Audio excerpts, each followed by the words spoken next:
आज आप मेरी माता हैं, आपकी बेटियां मेरी भांजी हैं और उनकी सारी जिम्मेदारी जितनी मेरी या जितना मैं कर सकता हूं वो मेरी है। आज से कोई नहीं भांजी, मैं आज यहाँ बुलाया हूँ। लोगों को बुलाया जाएगा और थोड़ा शुरू हो गया है। चाची थोड़ा साइड हो जाइए। देखिए चल गया जैसे बुलाया जाएगा आपको बैठेगा तो अपने जगह पर सारे लोग बैठे रहो, कोई भी हल्ला गुल्ला नहीं, बिल्कुल इतना ही आपको बैठा रहेगा।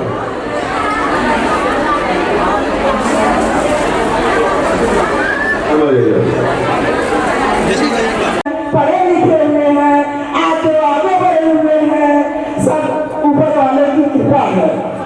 ऐसा मैं आप लोग को ये सूचित करना चाहती हूँ कि यहाँ पर कोई अनजाने नहीं है।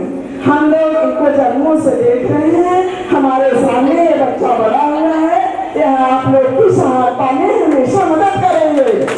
Thank you.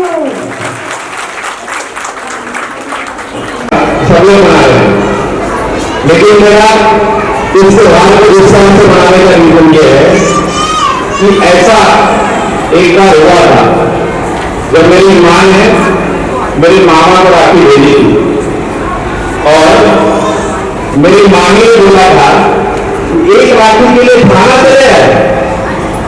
तो मेरे मामा, मेरे पिताजी स्वाभिमानी थे, गरीब थे लेकिन स्वाभिमान था।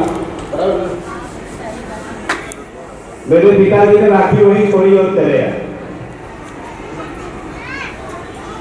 मेरी माँ के आंख में आंसू था, मेरे भी था। उसी का मकसद है ये। और दूसरा रीजन और है, मेरा एक छोटा सा भाई था जो मेरा सब कुछ था। आज के कार्यक्रम का मकसद क्या है? मेरा नाम एडवोकेट सुनील कुमार है। मेरी संस्था का नाम दक्ष नागरिक फाउंडेशन है। आज की प्रोग्राम का कोई मकसद नहीं है। आज के प्रोग्राम का सिर्फ एक ही नारा है, भाई और बहन का नारा। और भाई और बहन के बीच में कोई मकसद नहीं होता है। जैसे कि आपने घोषणा की थी कि आप कुछ महिलाओं के मुफ्त में केसेस लड़ने वाले, कैसे लड़ने वाले और किस तरह से केस लड़ने वाले? जितनी भी महिलाएं हैं, उनकी बेटियां हैं, उनका जो हमने घोषणा की थी कि हम उनका केस लड़ेंगे, उसके लिए आज भी हम तैयार हैं। उसके लिए हमारी टीम बन चुकी है, बन रही है और भी हम उसको बढ़ा रहे हैं। उसका सर्वे कर रहे हैं। सर्वे करते करते हम जिन लोगों को फ्रॉम बॉटम टू टॉप जैसे जैसे ज़रूरत है वैसे वैसे पूरा करने की कोशिश कर रहे हैं।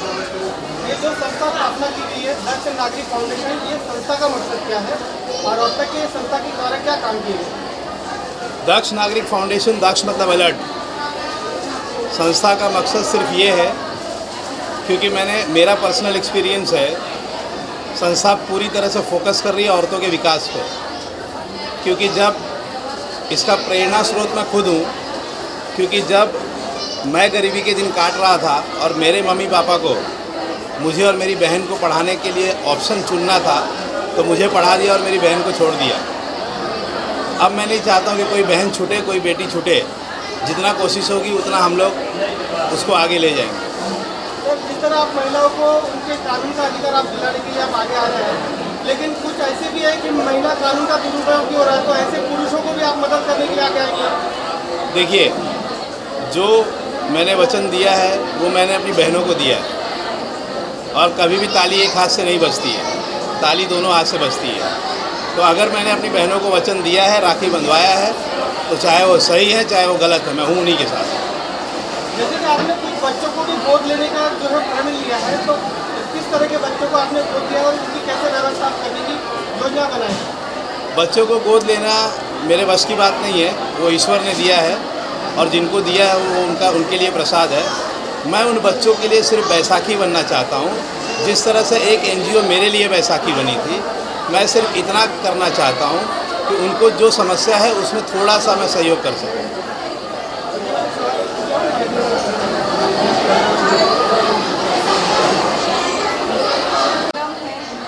ऑल टुगेदर हो गए, हम सारे औरतें इकट्ठे हुए और बड़े भाई हैं वो हमारे, सिर्फ हमारे नहीं सबके। तो हम बहुत खुश हैं उनसे मिलके।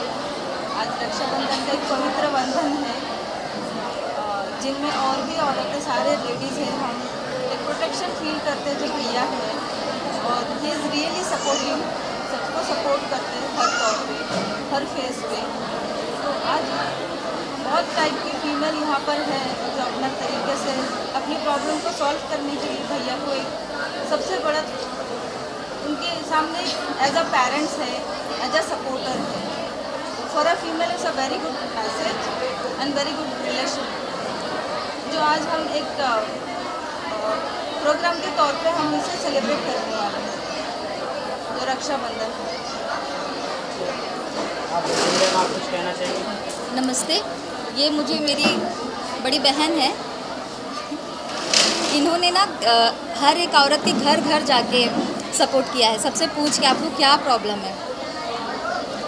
अब हमारे इधर ही मैं बताना चाहूँगी, मेरे ही घर के सामने एक छोटी बहन रहती, वो अपना घर पूरा संभालती थी। मतलब उनके माँ तो एकदम मतलब वो काम नहीं करती हैं, बाप है नहीं, एक छोटी बहन है, एक बड़ी बहन थी, बड़ी बहन भी ऑफ हो गई।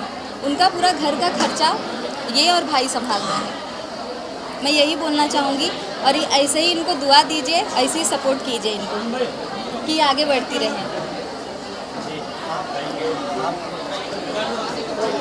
आने तो हम उनके लिए काम करते हैं, और आज जो ये प्रोग्राम है ये सिर्फ इसलिए है कि जितनी भी औरतें हैं सब कंफर्ट हो जाए, क्योंकि जब एक इंसान किसी को कहता है कि मैं आपका भाई हूँ तो सारी लेडीज़ उसके साथ कंफर्ट हो जाती है।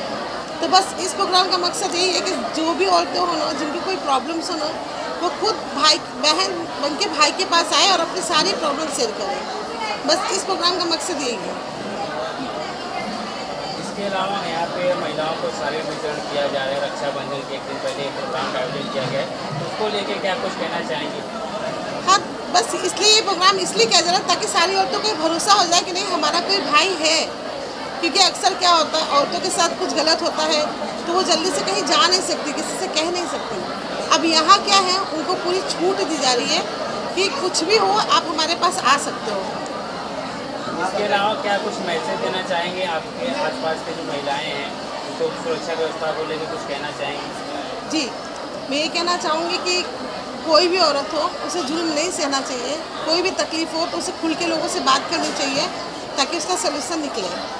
अगर हम चुप रह गए तो हमारे संग हमेशा गलत होगा। मैडम आप कुछ कहना चाहेंगे? कल का आप उनका सपोर्ट करेंगे, प्लस जो भी बच्चे हैं उनका भी सपोर्ट करेंगे 100%। सर इसके अलावा आपकी संस्था और क्या कुछ काम करती है, जरा उसके बारे में बता दीजिए। नहीं, हम लोग जितना कर सकते उतना ही बोलते हैं।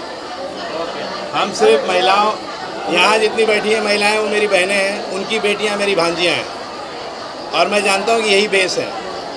अगर हमने महिलाओं को या बेटियों को एजुकेटेड कर दें तो जो डोमेस्टिक वायलेंस एक्ट बना है वो एबॉलिश हो जाएगा।